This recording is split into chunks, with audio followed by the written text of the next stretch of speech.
באווירת הפסח אני מזמינה את אודי ממנדלסון אדריכלי, הנושא ואת פתח לו.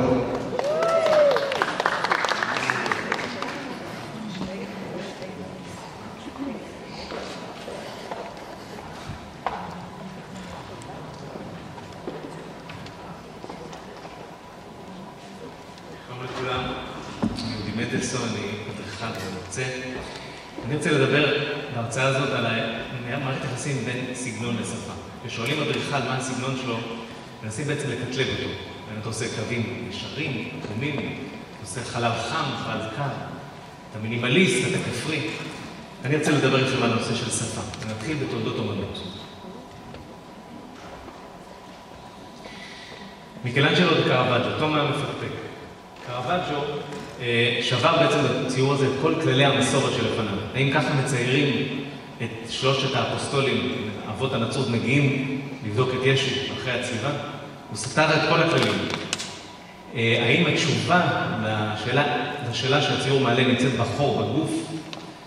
יש פה 3 אנשים שמצוירים כמו נגרים פשוטים עם בגדים בלויים, עם לכלוך בציפורניים שמחליפים אצבע לגוף שלו. התשובה או השאלה נמצאת באור המיוחד שמגיע ממקום לא ידוע.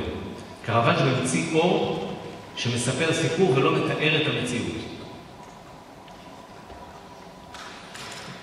הקריאה למטה. גם פה קרוואג'ו משתמש באור מאוד דרמטי. התפקיד של האור הוא בעצם לספר את הסיפור כמעט יותר מאשר כל הדמויות. אבל אחד הדברים המעניינים בסיפור הזה זה החלון. בעצם היינו חושבים שהאור יגיע לחלל מהחלון. אבל האור מגיע לא מהחלון, הוא מאיר לנו שהחלון הזה אטום. קרוואג'ו ממציא פתח חדש, שהוא לא ידוע, שאין לו מידה, שמביא אור חדש. רמברנדט ואן דריין, האמן בחדר הסטודיו שלו, מאוד מושפע מקרוואג'ו, 30 שנה אחרי הציורים של קרוואג'ו.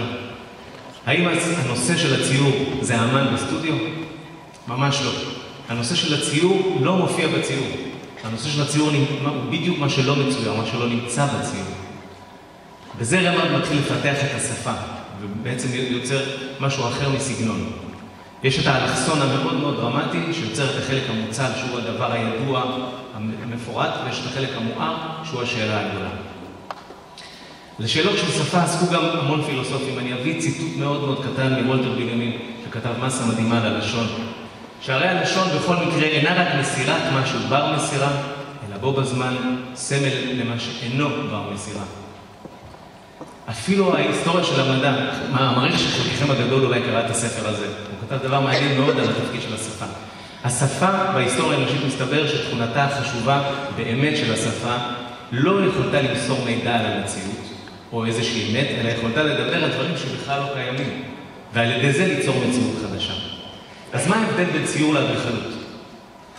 הצייר יכול לצייר את האור המיוחד הזה. הוא יכול להזמין אותו לחלל, אבל האדריכל אמור לבנות בפועל את הגבול וליצור בו את הפתח המיוחד במציאות שיזמין את האור הזה. לואי קאן, מוזיאון קימבל, ממציא פתחים חדשים כדי להזמין אור שעדיין לא היה קיים באדריכלות. אנחנו רואים את האור המיוחד הזה שהוא כולו נסיגה של התמרון מהקיר, ופתאום אירוע חדש.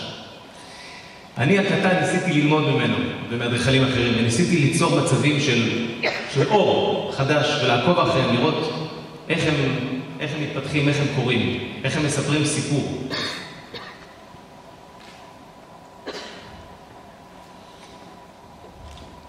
לקורבוזיה, תראו כמה פתחים שונים יש בחזיתות האלה. בעצם כל אלמנט הוא פתח, שבעצם מזמין אור חדש שלא היה קיים עד היום, ליצור מקומות חדשים. יצא לי להתעסק עם פרויקט שאסור היה לעשות במקום מסוים חלונות בקיר. אז הבאתי את האור מלמעלה בצורה מאוד מעניינת, ואחרי זה עקבתי אחריו. וזה הפך להיות החלק הכי מעניין בבית. אחד הפתחים הכי מעניינים שיצא לי לעשות, זה כשהוספנו עליית גג לבית קיים, אז במקום רק לסגור את הבית בעליית גג, פתחנו בו פתח חדש. הפתח הזה, שאתם רואים את כל הפרטים שלו, מכניס אור מהעליית גג עד המרתף, ובעלי הבית מספרים לי שאפילו בלילה הוא עובד. הם אומרים שבליל אור ירח מלא, כל הבית נשטף באור כחול. הייתי רוצה לסיים את המצגת בכמה פרויקטים חדשים. שמראים את המחשבה על הפתח כמה שמחולל את השפה האדריכלית.